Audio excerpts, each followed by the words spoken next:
Good morning guys. ನಾನಿವತ್ತು ಬನ್ಸಿ ರವೆ ಉಪ್ಪಿಟ್ಟು ಮಾಡ್ತಿದ್ದೀನಿ. 1 ಲೋಟ ಬನ್ಸಿ ರವೆ ತಗೊಂಡು ಅದಕ್ಕೆ 1 ಸ್ಪೂನ್ ಎಣ್ಣೆ ಹಾಕಿ ಸ್ವಲ್ಪ ಕೆಂಪಗಾಗೋವರೆಗೂ ರವೆನ ಕಡಿಮೆ ಫ್ಲೇಮಲ್ಲಿ ಇಟ್ಟು ಹುರ್ಕೋತೀನಿ. ಇದಕ್ಕೆ ಬೇಕಾಗಿರೋ ಇಂಗ್ರೀಡಿಯೆಂಟ್ ಎಲ್ಲ ಎತ್ತಿಟ್ಕೊಂಡಿದ್ದೀನಿ. ಹಾಗೆ ಇದಕ್ಕೆ ಬೇಕಾಗಿರೋ ನೀರು 1:3 ಆ ಪ್ರಮಾಣದಲ್ಲಿ ನೀರು ಕುದಿಯೋಕೆ ಇಟ್ಟಿದ್ದೀನಿ. ಇದಕ್ಕೆ ಬೇಕಾಗಿರೋ ಇಂಗ್ರೀಡಿಯೆಂಟ್ಸು ಈರುಳ್ಳಿ, ಹಸಿಮೆಣಸಿನ್ಕಾಯಿ, ಶುಂಠಿ, ಕ್ಯಾರೆಟು, ಬೀನ್ಸು, ಕರಿಬೇವಿನ ಸೊಪ್ಪು ಇದೆಲ್ಲ ಎತ್ತಿಟ್ಕೊಂಡಿದ್ದೀನಿ. ಈಗ ಸ್ಟವ್ ಮೇಲೆ ಒಂದು ಬಾಣಲೆ ಇಟ್ಟು ಅದಕ್ಕೆ ಎಣ್ಣೆ ಹಾಕಿ ಎಣ್ಣೆ ಸ್ವಲ್ಪ ಬಿಸಿ ಆದಮೇಲೆ ಅದಕ್ಕೆ ಉದ್ದಿನಬೇಳೆ, ಸಾಸಿವೆ ಹಾಕಿದ್ದೀನಿ. ಸಾಸಿವೆ ಚಿಟಪಟ ಅಂತ ಸಿಡಿದ್ಮೇಲೆ ಅದಕ್ಕೆ ಕರಿಬೇವು ಆ್ಯಡ್ ಮಾಡ್ಕೋತೀನಿ.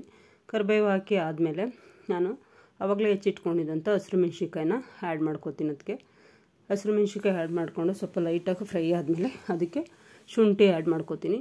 ಉಪ್ಪಿಟ್ಟಿಗೆ ಶುಂಠಿ ಏನಕ್ಕೆ ಹಾಕ್ತೀವಿ ಅಂದರೆ, ಈಗ ಉಪ್ಪಿಟ್ಟು ತಿಂದವರೆಲ್ಲ ಎದೆಯುರಿ, ಗ್ಯಾಸ್ಟ್ರಿಕ್ ಅಂತ ಹೇಳ್ತಿರ್ತಾರಲ್ಲ, ಹಂಗಾಗಿ ಜೀರ್ಣ ಆಗಲ್ಲ ಅನ್ನೋ ಥರ, ಬೇಗ ಜೀರ್ಣ ಆಗಲ್ಲ ಅನ್ನೋ ಥರ, ಅದಕ್ಕಾಗಿ ಶುಂಠಿನ ನಾನು ಇದಕ್ಕೆ ಹಾಕೋತೀನಿ. ಶುಂಠಿ ಹಾಕೋದ್ರಿಂದ ಚೆನ್ನಾಗಿ ಜೀರ್ಣ ಆಗುತ್ತೆ. ಮಕ್ಕಳಾಗಲಿ, ಏಜ್ ಆದವರಾಗಲಿ, ಯಾರೇ ಆಗಲಿ ಬಿಸಿ ಬಿಸಿ ಇರೋವಾಗಲೇ ಉಪ್ಪಿಟ್ಟು ತಿಂದರೆ ಶುಂಠಿ ಹಾಕಿ ಮಾಡೋದ್ರಿಂದ ಚೆನ್ನಾಗಿ ಜೀರ್ಣ ಆಗುತ್ತೆ. ಶುಂಠಿ ಸ್ವಲ್ಪ ಫ್ರೈ ಆದಮೇಲೆ ಅದಕ್ಕೆ ನಾನು ಆಗಲೇ ಕಟ್ಟಿ ಮಾಡಿ ಇಟ್ಕೊಂಡಿದ್ದಂಥ ಈರುಳ್ಳಿನ ಆ್ಯಡ್ ಮಾಡ್ಕೋತೀನಿ. ಈರುಳ್ಳಿನ ಆ್ಯಡ್ ಮಾಡಿಕೊಂಡು ಅದನ್ನ ಸ್ವಲ್ಪ ಚೆನ್ನಾಗಿ ಫ್ರೈ ಮಾಡ್ಕೋತೀನಿ. ಚೆನ್ನಾಗಿ ಫ್ರೈ ಮಾಡ್ಕೋತೀನಿ ಅಂದರೆ ಈರುಳ್ಳಿ ಬಣ್ಣ ಚೇಂಜ್ ಆಗಬೇಕು, ಆ ಥರ ಫ್ರೈ ಮಾಡ್ಕೋತೀನಿ. ಚೆನ್ನಾಗಿ ಫ್ರೈ ಮಾಡ್ಕೊಂಡು 5 ಮಿನಿಟ್ಸು ಚೆನ್ನಾಗಿ ಫ್ರೈ ಮಾಡ್ಕೋತೀನಿ. ಚೆನ್ನಾಗಿ ಫ್ರೈ ಆದಮೇಲೆ ನೋಡಿ ಕಲರ್ ಚೇಂಜ್ ಆಗಬೇಕು. ಈರುಳ್ಳಿ ಹಾಕ್ದಾಗ ಯಾವ ಕಲರ್ ಇತ್ತು, ಫ್ರೈ ಆಗ್ತಿರೋವಾಗ ಯಾವ ಕಲರ್ ಇದೆ ನೋಡಿ. ಕಲರ್ ಚೇಂಜ್ ಆದಮೇಲೆ ಆವಾಗಲೇ ಹೆಚ್ಚಿಟ್ಕೊಂಡಿದ್ನಲ್ಲ ಕ್ಯಾರೆಟು, ಬೀನ್ಸು, ಅದನ್ನು ಇದಕ್ಕೆ ಆ್ಯಡ್ ಮಾಡ್ಕೋತೀನಿ. ಕ್ಯಾರೆಟು, ಬೀನ್ಸು ಆ್ಯಡ್ ಮಾಡಿಕೊಂಡು ಅದನ್ನು ಫ್ರೈ ಮಾಡ್ಕೋತೀನಿ.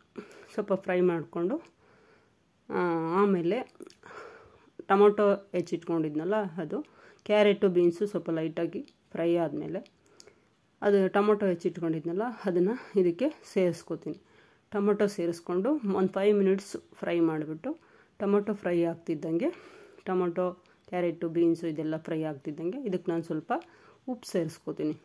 ಉಪ್ಪು ಸೇರಿಸ್ಕೊಂಡ್ಬಿಟ್ಟು 1-2 ನಿಮಿಷ ಫ್ರೈ ಮಾಡಿಬಿಟ್ಟು ಒಂದು ಪ್ಲೇಟ್ ಮುಚ್ಚಿಟ್ಬಿಡ್ತೀನಿ. ಯಾಕೆಂದರೆ ನಾವು ಈಗ ನೀವು ನೋಡಿರೋ ಥರ ತರಕಾರಿನ ಬಾಯ್ಲ್ ಮಾಡ್ಕೊಂಡಿಲ್ಲ, ಕ್ಯಾರೆಟು, ಬೀನ್ಸು ಇದೆಲ್ಲ ಡೈರೆಕ್ಟಾಗಿ ಹಾಕಿರೋದ್ರಿಂದ ಹಿಂಗೆ ಸ್ವಲ್ಪ ಫ್ರೈ ಮಾಡಿ ಉಪ್ಪು ಹಾಕಿ ಸಿಮ್ಮಲ್ಲಿ ಒಂದು 5 ಮಿನಿಟ್ಸ್ ಮುಚ್ಚಿಡೋದ್ರಿಂದ ಹಾಫ್ ಬಾಯ್ಲ್ ಥರ ಆಗುತ್ತೆ ತರಕಾರಿ.